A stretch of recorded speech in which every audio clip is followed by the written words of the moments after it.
అల్పపీడన ద్రోణి ఎఫెక్ట్ తో తెలంగాణ వ్యాప్తంగా భారీ వర్షాలు కురుస్తున్నాయి. ఇక హైదరాబాద్ లో అయితే చినుకు పడితే నగరవాసులు వణికిపోతున్నారు. గత కొన్ని రోజుల నుంచి ఎడతెరిపి లేకుండా వర్షాలు పడుతున్నాయి. ప్రజలు ఇళ్ల నుంచి బయటకు రావాలంటేనే భయపడిపోతున్నారు. అత్యవసరం అయితే తప్ప బయటకు వెళ్లడం లేదు. సుదూర ప్రయాణాలను క్యాన్సిల్ చేసుకుంటున్నారు. మరో 3 రోజులు భారీ నుంచి అత్యంత భారీ వర్షాలు పడతాయని వాతావరణ శాఖ అధికారులు హెచ్చరిస్తున్నారు. ప్రజలు అలర్ట్ గా ఉండాలని సూచిస్తున్నారు. రోజు రోజుకి వాతావరణంలో విచిత్ర మార్పులు కనిపిస్తున్నాయి. గంట వ్యవధిలోనే కుండపోత వాన పడుతుంది. క్లౌడ్ బరస్టర్ మాదిరిగా రికార్డు స్థాయిలో వర్షపాతం నమోదవుతోంది. ఇక భాగ్యనగరంలో అయితే వానలకు ప్రజలు తీవ్ర ఇబ్బందులు ఎదుర్కొంటున్నారు. మ్యాన్ హోల్స్ నోళ్లు తెరిచి కనిపిస్తున్నాయి. రోడ్లపై నడుచుకుంటూ వెళ్లాలంటేనే భయమేస్తోంది. కొద్దిపాటి వర్షానికే రోడ్లు చెరువులను తలపిస్తున్నాయి. ఉదయం సాయంత్రం అనే తేడా లేకుండా వాన దంచి కొడుతోంది. వర్షాల నేపథ్యంలో భారీగా ట్రాఫిక్ జామ్లు ఏర్పడుతున్నాయి.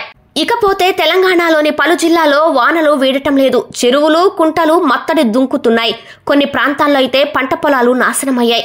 చేతికొచ్చిన పంటలు నీటిలో మునిగిపోయి రైతుల కన్నీటికి కారణంగా వర్షాలు మారాయి. దీంతో ప్రభుత్వం నష్టపరిహారం చెల్లించాలని వేడుకుంటున్నారు రైతులు. ఇక ప్రాజెక్టులు అయితే జలకళను సంతరించుకుంటున్నాయి. భారీ వర్షాలకు ఎగువ ప్రాంతాల నుంచి వరద పోటెత్తుతోంది. మరోవైపు తెలంగాణకు వాతావరణ శాఖ రెడ్ అలర్ట్ జారీ చేసింది. రానున్న 3 రోజుల్లో రాష్ట్ర వ్యాప్తంగా మోస్తరు నుంచి అతి భారీ వర్షాలు కురిసే అవకాశం ఉందని అధికారులు పేర్కొన్నారు. ఈ మేరకు పలు జిల్లాలకు రెడ్, ఆరెంజ్ అలర్ట్లు జారీ చేశారు. ప్రజలు అప్రమత్తంగా ఉండాలని వాతావరణ శాఖ హెచ్చరించింది. ఉమ్మడి ఆదిలాబాద్ జిల్లా డేంజర్లో ఉందని ప్రకటించింది. ఈ మేరకు అత్యంత భారీ వర్ష సూచన చేసింది. ఈ నెల 23 వరకు తెలంగాణలో అత్యంత భారీ వర్షాలు కురిసే ఛాన్స్ ఉందని హెచ్చరించింది. కరీంనగర్, వరంగల్ జిల్లాలకు భారీ వర్ష సూచన చేసింది.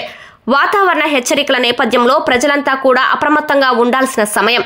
అందరూ అప్రమత్తంగా ఉండాలని 4 సైట్స్ టీవీ ప్రజలను కోరుతోంది.